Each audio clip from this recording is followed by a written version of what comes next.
ਦਲ ਖਾਲਸਾ ਨੇ ਛੋਟੇ ਸਾਹਿਬਜ਼ਾਦੇ ਬਾਬਾ ਜ਼ੋਰਾਵਰ ਸਿੰਘ ਜੀ ਅਤੇ ਬਾਬਾ ਫਤਿਹ ਸਿੰਘ ਜੀ ਦਾ ਸ਼ਹੀਦੀ ਦਿਹਾੜਾ ਵੀਰ ਬਾਲ ਦਿਵਸ ਦੇ ਨਾਂ ਹੇਠ ਮਨਾਉਣ ਲਈ ਕੇਂਦਰ ਸਰਕਾਰ ਆਰਐਸਐਸ ਅਤੇ ਇਸ ਦੇ ਸਿਆਸੀ ਵਿੰਗ ਭਾਜਪਾ ਦੀ ਸਖਤ ਸ਼ਬਦਾਂ ਵਿੱਚ ਨਿੰਦਾ ਕੀਤੀ ਹੈ।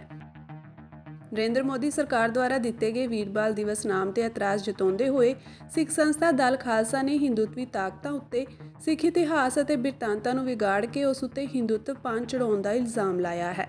ਦਲ ਖਾਲਸਾ ਦੇ ਆਗੂ ਕੰਵਰਪਾਲ ਸਿੰਘ ਨੇ ਕਿਹਾ ਕਿ 26 ਦਸੰਬਰ ਨੂੰ ਵੀਰ ਬਾਲ ਦਿਵਸ ਵਜੋਂ ਮਨਾਉਣ ਦਾ ਮੋਦੀ ਸਰਕਾਰ ਦਾ ਇੱਕ ਪਾਸੜ ਅਤੇ ਮਨਮਾਨੀ ਵਾਲਾ ਫੈਸਲਾ ਸਿੱਖਾਂ ਦੀਆਂ ਧਾਰਮਿਕ ਭਾਵਨਾਵਾਂ ਨੂੰ ਠੇਸ ਪਹੁੰਚਾਉਣ ਦੇ ਨਾਲ-ਨਾਲ ਸਿੱਖਾਂ ਦੇ ਧਾਰਮਿਕ ਮਾਮਲੇ ਵਿੱਚ ਦਖਲ ਦੇਣ ਦੀ ਸਟੇਟ ਦੀ ਲਗਾਤਾਰ ਚੱਲੀ ਆ ਰਹੀ ਨੀਤੀ ਦਾ ਹਿੱਸਾ ਹੈ।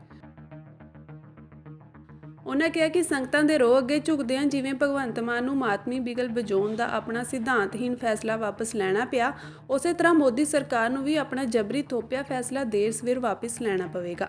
ਉਨ੍ਹਾਂ ਸਪਸ਼ਟ ਕੀਤਾ ਕਿ ਸਿੱਖ ਸੋਚ ਅਤੇ ਚੇਤਨਤਾ ਨੇ ਕਦੇ ਵੀ ਆਪਣੇ ਧਾਰਮਿਕ ਅਤੇ ਤਰਜ਼ੇ ਜ਼ਿੰਦਗੀ ਨਾਲ ਜੁੜੇ ਮਾਮਲਿਆਂ ਵਿੱਚ ਹਕੂਮਤ ਦੇ ਜਬਰੀ ਫੈਸਲਿਆਂ ਨੂੰ ਪ੍ਰਵਾਨ ਨਹੀਂ ਕੀਤਾ ਅਤੇ ਨਾ ਹੀ ਭਵਿੱਖ ਵਿੱਚ ਕਰਨਗੇ। ਜਥੇਬੰਦੀ ਨੇ ਸ਼੍ਰੀ ਅਕਾਲ ਤਖਤ ਸਾਹਿਬ ਨੂੰ ਵੀ ਇਸ ਮਾਮਲੇ ਦਾ ਨੋਟਿਸ ਲੈਣ ਅਤੇ ਮੋਦੀ ਹਕੂਮਤ ਦੇ ਪ੍ਰਭਾਵ ਜਾਂ ਸਰਪ੍ਰਸਤੀ ਹੇਠ ਦਿੱਲੀ ਅਤੇ ਹੋਰ ਥਾਵਾਂ ਤੇ ਵੀਰ ਬਾਲ ਦਿਵਸ ਦੇ ਬੈਨਰ ਹੇਠ ਸਮਾਗਮ ਕਰਨ ਵਾਲੇ ਸਿੱਖਾਂ ਦੀ ਜਵਾਬ ਤਲਬੀ ਕਰਨ ਦੀ ਵੀ ਅਪੀਲ ਕੀਤੀ ਹੈ।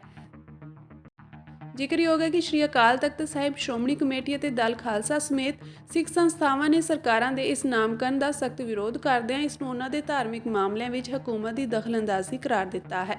ਦਲ ਖਾਲਸਾ ਨੇ ਇਸ ਨੂੰ ਇਤਿਹਾਸ ਦੀ ਮਹਾਨ ਸ਼ਹਾਦਤ ਦੀ ਪਵਿੱਤਰਤਾ ਨੂੰ ਢਾਹ ਲਾਉਣ ਦੀ ਸਾਜ਼ਿਸ਼ ਕਰਾਰ ਦਿੱਤਾ ਹੈ। ਉਹਨਾਂ ਦਲੀਲ ਦਿੱਤੀ ਕਿ ਸਾਹਿਬਜ਼ਾਦਿਆਂ ਦੀ ਸ਼ਹਾਦਤ ਗੌਰਵਮਈ ਕਾਰਜ ਸੀ ਜਿਸ ਦੀ ਇਤਿਹਾਸਕ ਮਹਾਨਤਾ ਅਤੇ ਉੱਚਤਾ ਹੈ। ਇਸ ਨੂੰ ਸਿਰਫ ਬਹਾਦਰ ਬੱਚਿਆਂ ਤੱਕ ਕਹਿ ਕੇ ਝੁਠਿਆਇਆ ਨਹੀਂ ਜਾ ਸਕਦਾ।